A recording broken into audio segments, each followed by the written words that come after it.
Dari opnam juga, tapi dokter di opnam itu sakit kepalanya nggak sembuh juga.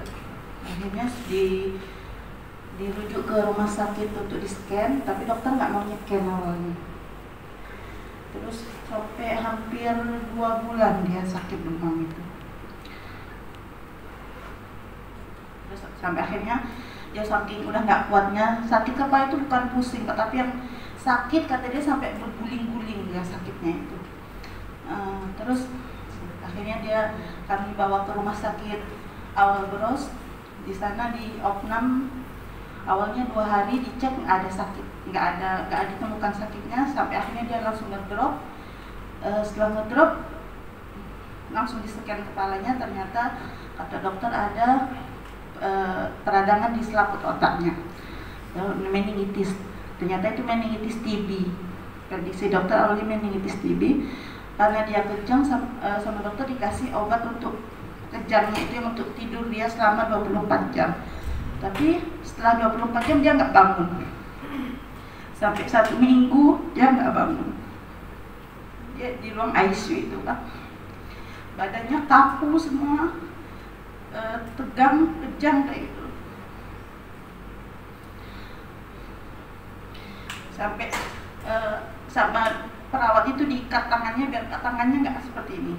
Jadi tangan kanan kirinya itu diikat biar kata dokter biar kalau udah kayak gini tuh susah, nggak bisa kembali lagi gitu. Tapi tetap nggak bisa, walaupun dia diikat tetap bisa lepas spastik gitu kata dokter. Terus udah pakai segala macam alat, yang di dada, oksigen, napas, oksigen, terus itu semua terpasang di badannya. Waktu itu kata dokter, cuma saya tanya, anak saya bisa sembuh gak dok? Cuma bilang kita berdoa aja. Ini keadaannya udah seperti ini. Harapan saya waktu itu udah tipis sekali Pak Bapak. Seolah-olah kayak udah nggak ada harapan untuk anak saya.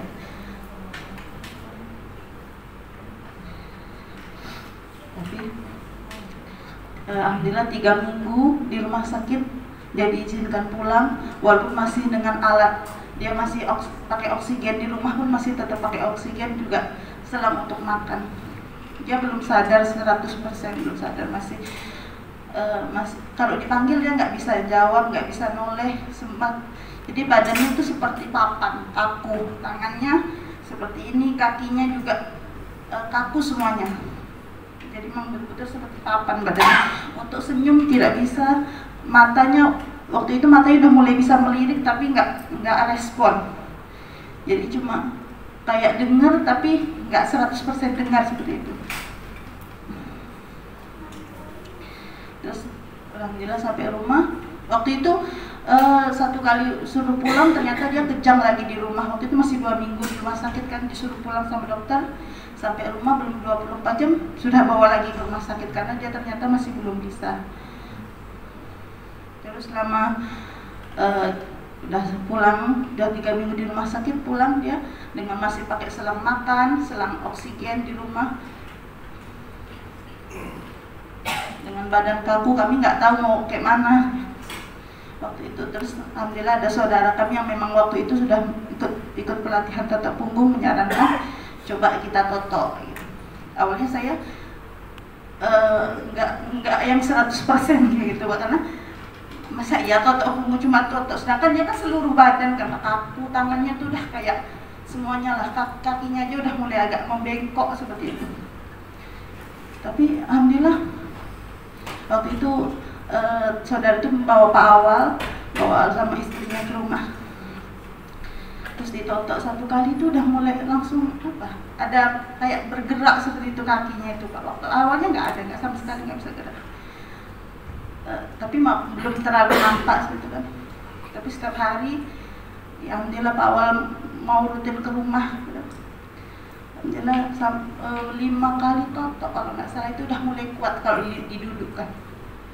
5 kali toto udah, awalnya kan seperti papan ya Pak, tekanan. 1 kali toto itu udah mulai bisa dia dimiringkan, itu udah mulai kuat. Sebelumnya nggak kuat dia miring itu. Terus Udah 5 kali itu udah mulai kita duduk, kan belum bisa duduk sendiri, tapi udah mulai didudukan, terus dikasih bantal itu udah mulai kuat, enggak yang goyang-goyang itu enggak. Setelah itu sampai akhirnya 1,5 bulan kurang lebih dia udah mulai bisa lepas oksigen. Sebelumnya kalau dia lepas oksigen itu napasnya kayak tengah-tengah gitu, kayak nggak bisa napas dia. Nah, di 1,5 bulan kurang lebih di rumah udah mulai bisa lepas oksigen. Alhamdulillah. Sampai kayaknya terus aja makin mantap kami, alhamdulillah setiap hari ditoto. Waktu itu nggak setiap hari juga, tapi ada kadang 2 atau 3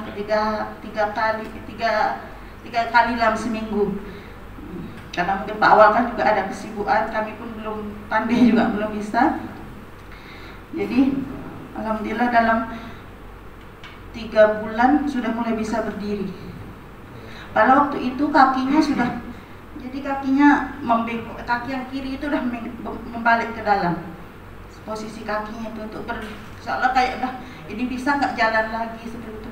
Tapi alhamdulillah dengan izin Allah bisa kembali normal lagi. Tapi awalnya nggak normal sendiri itu. Jadi dia masih jinjit, jalannya tuh jinjit kayak apa? Jadi nggak bisa normal jalan, masih jinjit. Tangannya pun masih yang seperti ini. Tapi alhamdulillah dengan toto terus, alhamdulillah 10 bulan, kurang lebih 10 bulan dia lepas selang makan. Waktu itu jadi selama 10 bulan dia nggak bisa makan, nggak bisa minum sama sekali. Jadi pakai selang NGT. Cuma selama 10 bulan itu minumnya susu aja. Makanan nggak bisa masuk ke perutnya. Alhamdulillah setelah 10 bulan udah mulai bisa lepas. Sekarang sampai sekarang masih tetap ditotok. Kita doanya Bapak Ibu semoga bisa normal lagi seperti sedia kala.